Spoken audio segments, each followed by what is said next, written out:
নমস্কার বন্ধুরা, গল্পে দীপান্বিতার গল্প পাঠের আসরে আপনাদের সবাইকে স্বাগত। আজ আমি আপনাদের শোনাব আশাপূর্ণা দেবীর লেখা একটি ছোট গল্প, নাম একটি অমোঘ মৃত্যু। মনে হয় আপনাদের শুনতে ভালো লাগবে, সঙ্গে থাকুন।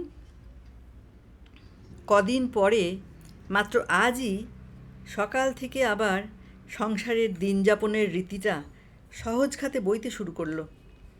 ঠিক সকাল 6:45 অনন্ত উঠে এসে ঘুম ঘুম চোখটা মুছতে মুছতে গেটের তালা খুলে তালা চাবিটা নিয়ে বাড়ির মধ্যে চলে এলো, যেমন আগে করত। তালা খোলার সঙ্গে সঙ্গেই বিমলা রকেটের গতিতে এসে বাড়ির মধ্যে ঢুকে পড়ল, যেমন আগে পড়ত।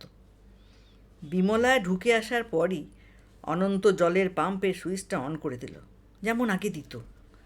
আর দেওয়া মাত্রই সেই চিরপরিচিত উপকারী অথচ বিরক্তিকর শব্দটা একেবারে আচমকা একটা আর্তনাদে বাড়ির ভিত থেকে ছাদ পর্যন্ত কাঁপিয়ে দিয়ে এক টানা ঘ্যানর ঘ্যানর কান্না চালিয়ে চলতে লাগলো, যেমন আগে চালাতো। সব একেবারে যথাযথ, যেন সংসারে ভয়ানক একটা ওলটপালট হয়ে যায়নি। কিন্তু এ কদিন কি এসব হচ্ছিল না, ভাবলেন অমিতাভ বসুরায়। অথচ এ কাজগুলো তো বন্ধ হবার নয়, বরং হিসেব করে দেখলে এগুলো অনেক বেশি বেশি হবার কথা। বাড়িটা তো জনারণ্য হয়ে গিয়েছিল কদিন, কিন্তু কিছুই টের পাওয়া যাচ্ছিল না। খেয়ালও হয়নি এগুলো কখন হচ্ছে, কে করছে, অথবা আদৌ হচ্ছে কি না। মনে হচ্ছিল দিনযাত্রায় স্বচ্ছন্দ ধারাটার উপর হঠাৎ কোথা থেকে একটা বৃহৎ পাথরের চাঁই এসে পড়ে প্রবাহের মুখটা দিয়েছে আটকে। প্রবাহিত ধারাটা বিরাট একটা কলরোল তুলে ঘূর্ণিপাক খেতে খেতে এলোমেলো ছড়িয়ে পড়ছে। আজই হঠাৎ সেই পাথরের ভারটা অনুভবে পাওয়া যাচ্ছে না। নইলে গতকাল সন্ধ্যাতেও সীমা যখন ট্যাক্সিতে উঠতে যাচ্ছিল, তখনও ধারণা করা যায়নি এবারের জীবনযাত্রার এই সহজ খাতটা কোথাও কোনোখানে টিকে আছে। তখন ওই পাথরের চাঁইটা আরও ভারী হয়ে উঠেছিল, আর ওই ঘূর্ণিপাকের কলরোলটা অধিক উদ্দাম হয়ে উঠেছিল। তখন একেবারেই ভাবা যায়নি আজই সকালে সংসারের চাকাটা এমন নির্ভুলভাবে চলতে শুরু করবে। অন্তত অমিতাভ বসুরায় ভাবতে পারেননি। এখন তাই ভেবে অবাক হচ্ছেন, সীমা সেই গেটের সামনে পড়ে আছড়া আছড়ির দৃশ্যটা যদিও মুছে গিয়ে থাকে, কিন্তু সেই তীব্র তীক্ষ্ণ বিলাপধ্বনিটা এমন মিলিয়ে গেল কী করে। সত্যি ভীষণ অবাক হয়ে ভাবলেন, তখন যে মনে হচ্ছিল ওই মর্মান্তিক বিলাপের বাণী আর ধ্বনি বাড়ির ইট কাঠ লোহা সিমেন্টের ভিতরে ভিতরে ঢুকে যাচ্ছে। তা যদি ঢুকেই না যাবে, অমিতাভ বসুরায় এখনও শুনতে পাচ্ছেন কি করে? ও মা, মা গো, তোমার এই গেট থেকে জন্মের শোধ বেরিয়ে যাচ্ছি মা, আর কখনো আসবো না, তুমি শূন্য বাড়িতে আর ঢুকবো না, তোমার সীমায়ে দরজা থেকে চিরকালের মতো বিদায় হয়ে যাচ্ছে। পরিতোষ তখন মৃদু ভর্ৎসনার মতো করে বলেছিল, আহ খুকু, কি বলছিস যাতা, বাবা রয়েছেন না, বাবাকে দেখতে আসবি না তুই? তাতেও সীমা বেশি হাহাকার করে উঠেছিল, বাবাকে তোমরা দেখো দাদা, কুকু আর আসছে না। যেদিন ছুটতে ছুটতে এসে আমি মার মোড়া মুখ দেখেছি, সেদিনই প্রতিজ্ঞা করেছি। শেষটা আর উচ্চারণ করতে পারেননি, হু হু করে কেঁদে উঠেছিল। সীমার সে কান্না হয়তো আরও অনেকক্ষণ চলতো, যদি না তার বর মনে পড়িয়ে দিত আর দেরি করলে ট্রেন ফেল হয়ে যাবে। প্রণামের পর্ব চুকিয়েই গাড়িতে উঠতে গিয়েছিল সীমা, তাই তাড়া খেয়ে কান্না থামিয়ে চোখ মুছতে মুছতে গাড়িতে উঠে পড়েছিল। গাড়ি ছেড়ে দিয়েছিল, আর ওই ছেড়ে দেওয়ার ঠিক পর মুহূর্তেই প্রথম বাড়িতে মৃত্যুর স্তব্ধতা নেমে এসেছিল। নিজের দোতলার ঘরের জানলার সামনে পাতা বেতের চেয়ারটায় অমিতাভ অবশ্য স্তব্ধ হয়েই বসেছিলেন, যেমন এই কদিন ধরে বসে থেকেছেন, যেমন এই সকালেও বসে আছেন। কিন্তু আর কোথাও তো স্তব্ধতার স্পর্শ ছিল না। সারাক্ষণই তো কথা আর কথা, জানা অজানা সব কণ্ঠধ্বনি, বিচিত্র সব প্রসঙ্গ অমিতাভর কানের পর্দায় আছড়ে আছড়ে এসে পড়েছে। সব থেকে বেশি সীমার কণ্ঠস্বর। সীমার গাড়ি ছেড়ে যাবার পর আর কেউ একটি কথা বলল না, যেন হঠাৎ লোডশেডিংয়ে পুজো প্যান্ডেলের উদ্দাম মাইকটা বোবা হয়ে গেল। বাড়িতে যে পরিতোষ আর মনতোষ নামের দুটো বড় বড় ছেলে আছে, আছে মীরা নামের একটা করিতকর্মা বউ, আর তার একটা ছটফটে দুরন্ত ছেলে। আছে বাক্যবাগীশ অনন্ত, আর অবিরত তার সঙ্গে কলহনিরত পশুপতি। এসব আর বোঝা গেল না। অন্তত অমিতাভ বসুরাই বুঝতে পারলেন না। ওই স্তব্ধতার মধ্যে ডুবে গিয়ে বসে রইলেন সময়ের জ্ঞান হারিয়ে, বুঝিবার নিজেকেও হারিয়ে। অমিতাভ কি ওই স্তব্ধতার গভীরে ডুবে গিয়ে মণিমালাকে ভাবতে বসেছিলেন? মণিমালার হাসি, কথা, চলাফেরার প্রতিটা ভঙ্গি? না, তাও নয়। অমিতাভ বসুরায় নামের মানুষটা কতখানিটা সময় যেন একটা ভাবশূন্যতার ঝাপসা ছায়ায় আচ্ছন্ন হয়ে পড়ে থেকেছিলেন। যেন অনেকক্ষণ পর খেয়াল হলো তিনি কিছু ভাবছিলেন না এতক্ষণ। খেয়াল হতে ভাবলেন, বাড়ি শুদ্ধ সবাই কি সীমাকে তুলে দিতে স্টেশনে গেছে? তারপর ভাবলেন, তা কী করে হবে? একখানাই তো মাত্র ট্যাক্সি এসেছিল, সেখানে তো চলে গেল সীমার বর তার মেয়ে দুটোকে নিয়ে। তবে হঠাৎ খুব একটা কষ্টের অনুভূতি কামড় দিল অমিতাভ বসুরায়কে। দম আটকে আসা, বুকচাপা কষ্ট। হঠাৎ পৃথিবীর সব বাতাস ফুরিয়ে গেল নাকি? ওই বাতাস ফুরানো কষ্টটা বাড়তে বাড়তে দারুণ একটা অভিমান এসে গেল অমিতাভর। আমার কাছে কেউ আসছে না কেন? আমি বলে যে একটা মানুষ আছে বাড়িতে, সেই কথাটা কি ভুলে গেল সবাই? ভুলে গেল আমি সেই কখন থেকে একা বসে আছি? আমার তো খুব জল তেষ্টাও পেতে পারে। এই কদিন ধরে তো যখন তখন ওষুধও খাইয়ে যাচ্ছিল ওরা। এতক্ষণের মধ্যে একবার কোনো ওষুধ খাওয়ার সময়ও হলো না। আমি কি কারো নাম ধরে চেঁচিয়ে ডেকে উঠব? খোকার, মহির, মীরার, নিদেন পক্ষে অনন্তর নাম ধরেও? কেউ এলে বলে উঠব, বুঝতে পারছো না আমার ভীষণ কষ্ট হচ্ছে, আমার দম আটকে আসছে, আমার ভয় করছে, তোমরা আমায় ফেলে কোথাও চলে গেছো? না, ডাকলেন না, ডেকে উঠতে পারলেন না বলেই ডাকলেন না। আর ক্রমশ ওই তীব্র অভিমানটাকে ঝেড়ে ফেলে দিতে চেষ্টা করে কিছুটা সফল হলেন। ভাবলেন, কি ভাবছি বোকার মতো, ওরা আমায় একা ফেলে রেখে কোথাও চলে যাবে? কিন্তু বাতাসবদ্ধ ভাবটা যেতে চাইছে না। এটা বোধহয় শুধু মানসিকই নয়, শারীরিকও। উত্তেজনাটা থিতিয়ে গেল। ভাবলেন, এর নামই তাহলে মৃত্যুর স্তব্ধতা।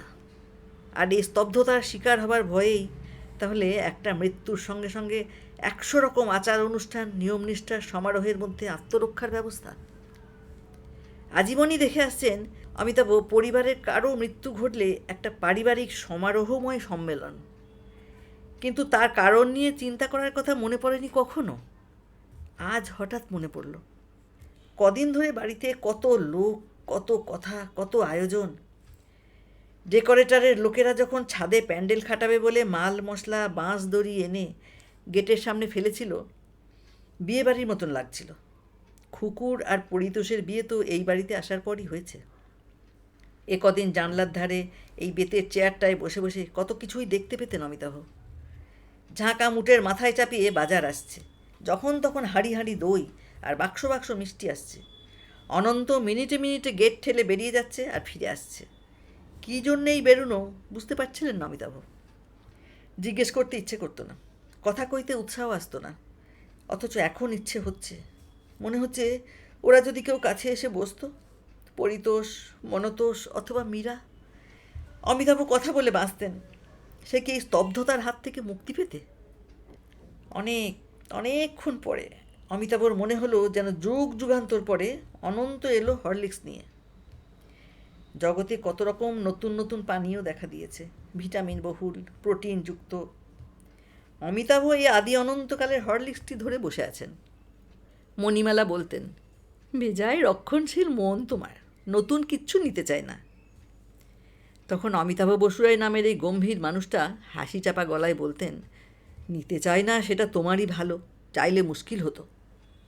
বাবু, হরলিক্সটা খেয়ে নিন। অনন্ত সচেতন করে দেয়। আর ওই দেওয়াটার সঙ্গে সঙ্গেই এই চাপা অভিমানের উত্তেজনাটা ফিরে আসে অমিতাভর। ক্ষুব্ধ গলায় বলেন, এত রাত্রির আর হরলিক্স কেন? অনন্ত বলল, রাত্রির কথা, এই সময়ই তো খান। এই সময়? এই রাত 10টায়? অনন্ত শান্ত, গম্ভীর। 10টা কি বাবু, এই তো 8টা বাজলো, 8টাতেই তো খান।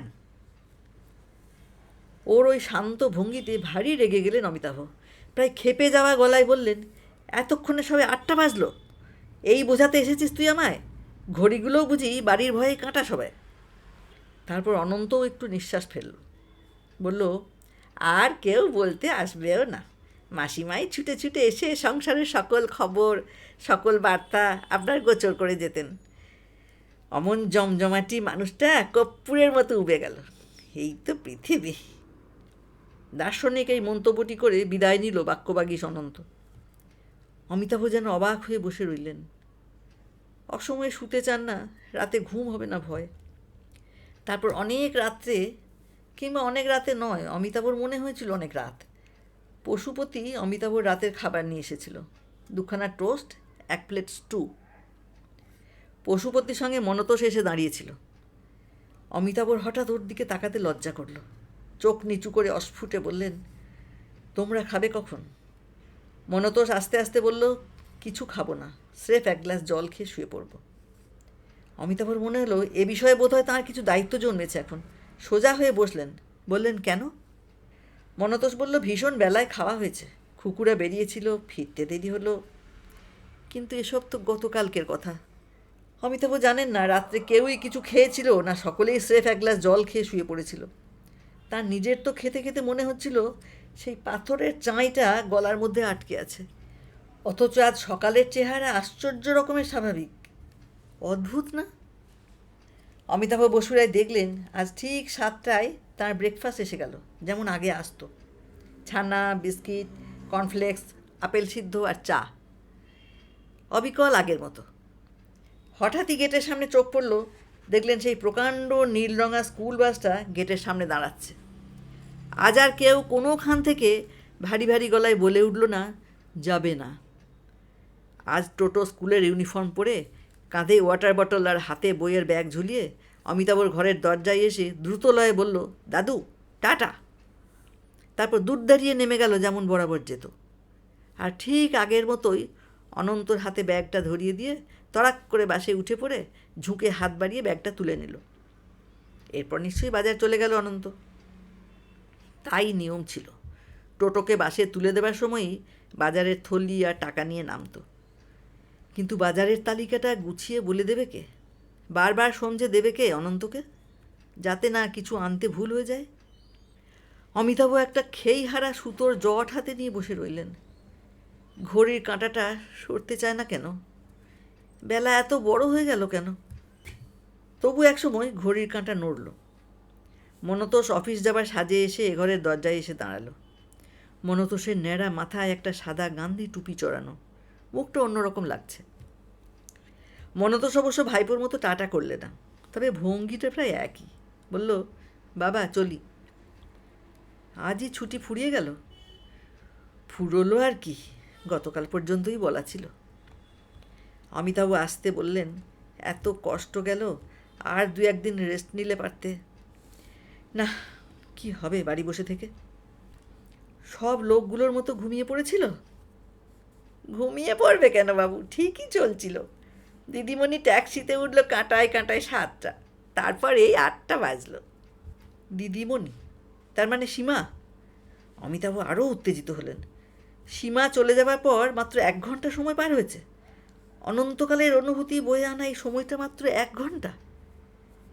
অমিতাভ স্বভাব ছাড়া উত্তেজিত হলেন। আমায় ছেলে ভোলাতে আসিসনি অনন্ত, ঘন্টার পর ঘন্টা একা বসে আছি আমি। অনন্ত অবিচলিত অবলীলায় বলে, একা বসে থাকলে ওই রকমই মনে হয় বাবু, তবু তো লোডশেডিং হয় নাই। নেন, খেয়ে নেন। অমিতাভর হঠাৎ অনুভবে এলো খাওয়ার খুব দরকার হয়েছে। গেলাসটা নিয়ে চোঁ চোঁ করে খেয়ে নিয়ে বললেন, টোটো ঘুমিয়ে পড়েছে? কখন? শুধু টোটো বাবু কেন, বাড়ির সব্বাই। বাড়ির সব্বাই? অমিতাভ চিন্তিত প্রশ্ন করলেন, কেন বলতো? এক্ষুনি সবাই ঘুমিয়ে গেল কেন? অনন্ত খালি গ্লাসটা উঠিয়ে নিল, বলল, কেন কি বাবু, কদিনের ধকলটা ভাবুন। আজ এতক্ষণে নিশ্চিন্তি হয়েছে সবাই, যেন তুফান দরিয়ার মাঝি নৌকো কিনারায় এনে তুলেছে। বাড়িতে বাইরের মানুষ আর নেই। বাবা, কম জনা এ ছিল, চন্দননগরের মাসির গোষ্ঠী, আমতার পিসির গোষ্ঠী, আসানসোলের জ্যাঠা জেঠি, দুর্গাপুরের মামাবাবু মামিমা, রানীগঞ্জের দাদা বৌদি, রানাঘাটের কাকা, কেষ্টনগরের কে দুজনা, তাছাড়া নবদ্বীপ থেকে মায়ের গুরুপুত্তুরও। একজনের 100 বায়না, রাত দিন ফাই ফরমাস। এই অনন্ত হতভাগার তো জান নিক লেগেছে। এখন আর অমিতাভ বসুরায়ের মধ্যে অভিমান নেই, উত্তেজনা নেই। অবাক গলায় বললেন, এত সবাই এসেছিল? এ ছিল না তো কি বানিয়ে বলছি?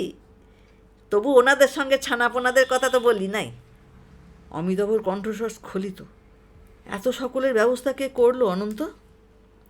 অনন্ত অমোঘ নিয়তির গলায় বলে, কে আবার করবে? যার দায় তিনিই করলো।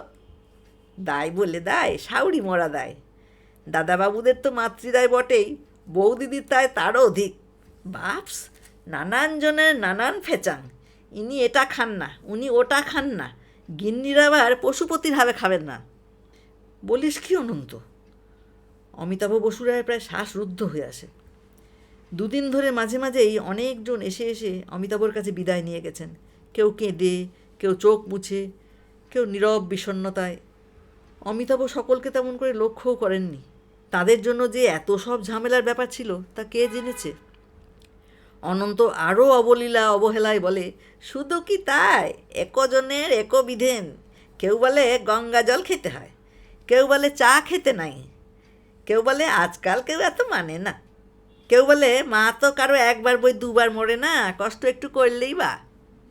শুনে শুনে বউ দিদির তো মাথা ঝিমঝিম। দিদিমণি যাওয়া মাত্র সেই যে গা গড়িয়ে শুয়ে পড়েছে, ব্যাস অঘোর ঘুম। দেখা দেখি দাদাবাবুরাও, আহা, এতদিন যা কষ্ট গেছে, খাওয়ার কষ্ট, শোয়ার কষ্ট, ঘরে 10টা করে লোক। অমিতাভ একটু নিঃশ্বাস ফেললেন, বললেন, আমি এত সব কিছুই জানি না, আমায় কেউ কিছু বলেনি। আপনাকে কে কি বলতে আসবে? আপনি হাটের রুগী, আপনার না রোগ বেড়ে যায়। এই বলে চটপট নেমে গেল একটা অনির্দিষ্টকাল বাড়ি বসে থাকা লোকের সামনে দিয়ে। জানালা দিয়ে চোখ ফেললে রাস্তার ওপারে বাসের জন্য দাঁড়িয়ে থাকা লোকেদের দেখতে পাওয়া যায়। সামনেই স্টপ। অমিতাভ তাকিয়ে থাকলেন। মনতোষ গিয়ে দাঁড়ালো, হাতে সেই পরিচিত কালো ব্রিফকেসটা। একটু পরে পরিতোষও এলো, দাঁড়ালো, চলে গেল। বলে গেল, সাবধানে থাকবেন। ঠিক সেই আগের মতো, যেন কোনো খেলার ঘুঁটিগুলো কার হাতের ধাক্কায় এলোমেলো হয়ে ছড়িয়ে পড়েছিল। আবার গুছিয়ে সাজানো হলো তাদের। খবরের কাগজ দুখানা রেখে গেল অনন্ত, যেমন যেত। এই কদিন কাগজগুলো কোথায় যেন উড়ে বেরিয়েছে। বাড়িতে কত লোক, কত হাতে ঘুরেছে, তারপর হয়তো এখানে ওখানে গড়াগড়ি খেয়েছে। তাছাড়া অমিতাভ বসুরায় নামের লোকটার কি মনেই ছিল কাগজ বলে একটা জিনিস আছে, যার জন্য তার সকাল থেকে আগ্রহ থাকতো, অধীরতা থাকতো, আসতে দেরি হলে বিরক্তি লাগতো। আজ ওগুলো দেখে যেন বেঁচে গেলেন। ওরা যেন অমিতাভকে একটা আশ্রয়ের আশ্বাস এনে দিল। কিন্তু কই, আশ্রয় মিলছে কই?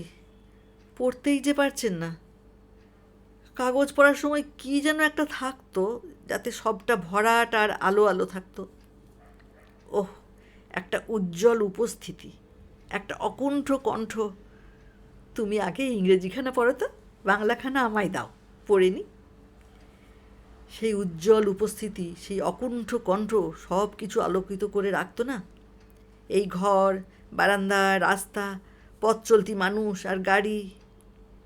না, আলাদা করে কিছু বলার নেই। সমস্ত পৃথিবীটাই সেই উপস্থিতির আলোয় ঝলমল করত। সেই ঝলমলানিটার অভাবই অসুবিধে ঘটাচ্ছে। কাগজগুলো উল্টে পাল্টে সরিয়ে রাখলেন। তাকিয়ে থাকলেন জানলার বাইরে একখণ্ড উজ্জ্বল নীল জ্যোতির্ময় শূন্যতার দিকে, যার ওপারে নাকি অনন্তকালের মতো হারিয়ে যাওয়াদের মিছিল। জীবনব্যাপী সাধনার জ্ঞান বিজ্ঞানের সঞ্চয় ধূলিসাৎ করে দিয়ে অবুঝ শৈশবের একটা অলীক ধারণা এক মোহময় আশ্বাস বহন করে নিয়ে আসে। অনেকক্ষণ স্থির দৃষ্টিতে তাকিয়ে থাকলে নাকি চকিতের জন্য একবার ওই নীল জবনিকা বিদীর্ণ করে ফুটে ওঠে সেই মিছিলের মুখের একখানি মুখ। রোদ চড়া হয়ে উঠছে। নীলটা এখন ঝকঝকে তলোয়ারের মতো। তাকানো যাচ্ছে না আর।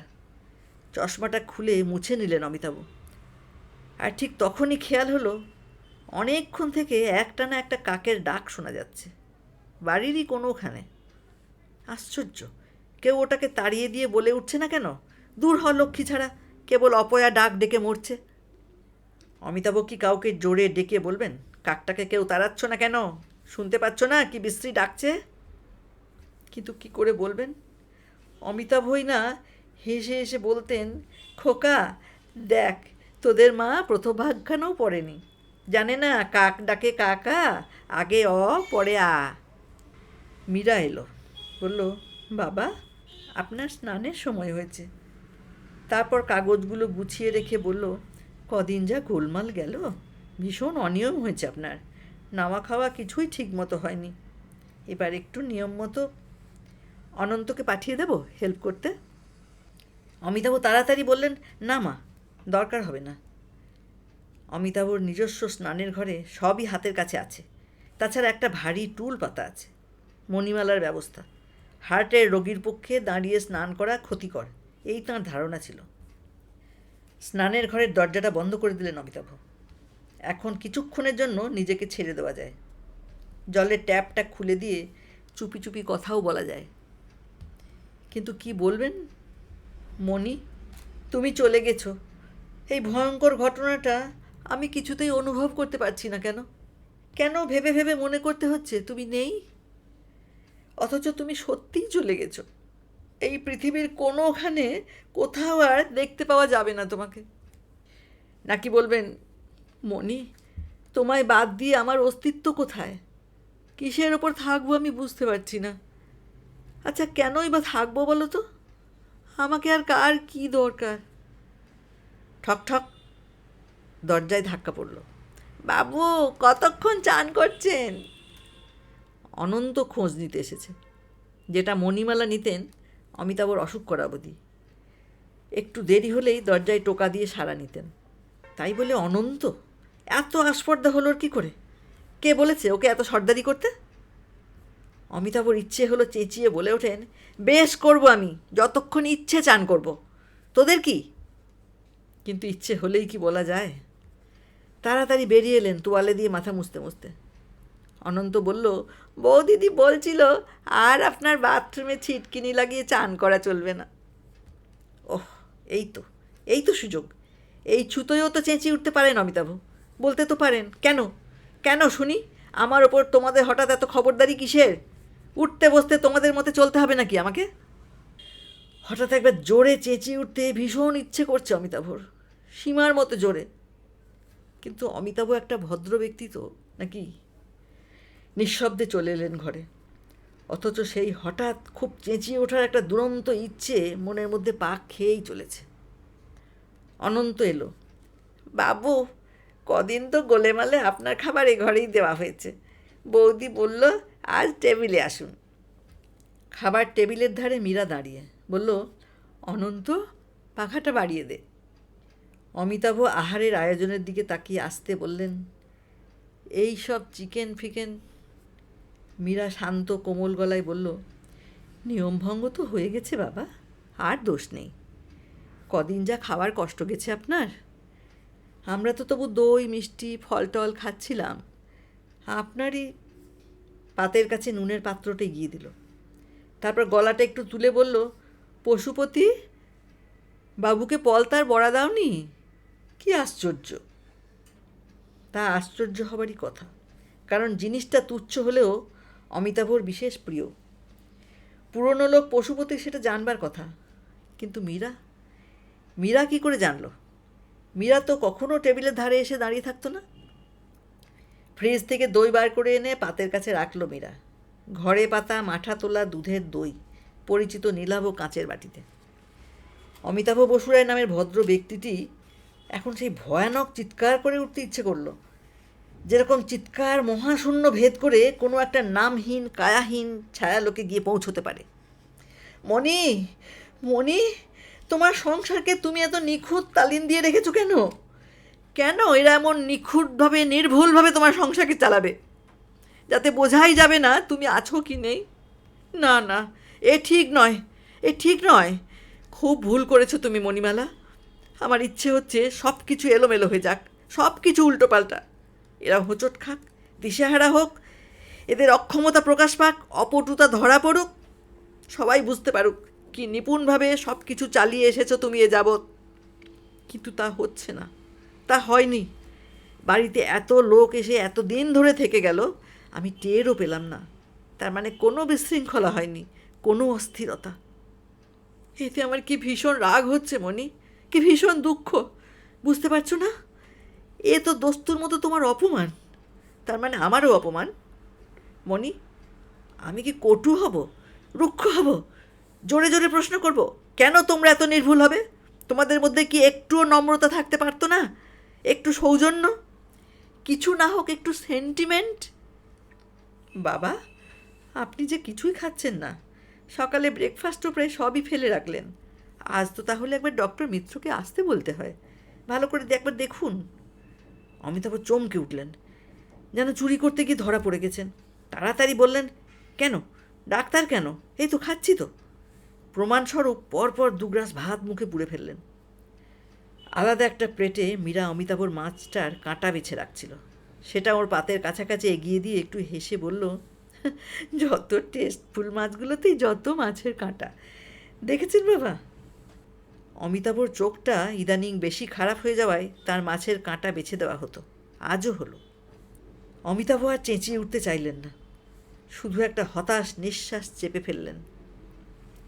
ভাবলেন, কি আশ্চর্য মণি, কোথাও কোনোখানে তাহলে একটু ফাঁক পাওয়া যাবে না, যেখানে তোমার মৃত্যুটাকে একটু আশ্রয় দেওয়া যায়, সামান্যতম একটু ঠাঁই? ভাবলেন, ভাবতেই থাকলেন। না, মণিমালার হাতে গড়াই সংসারে আর কোথাও পাওয়া যাবে না সে ঠাঁই।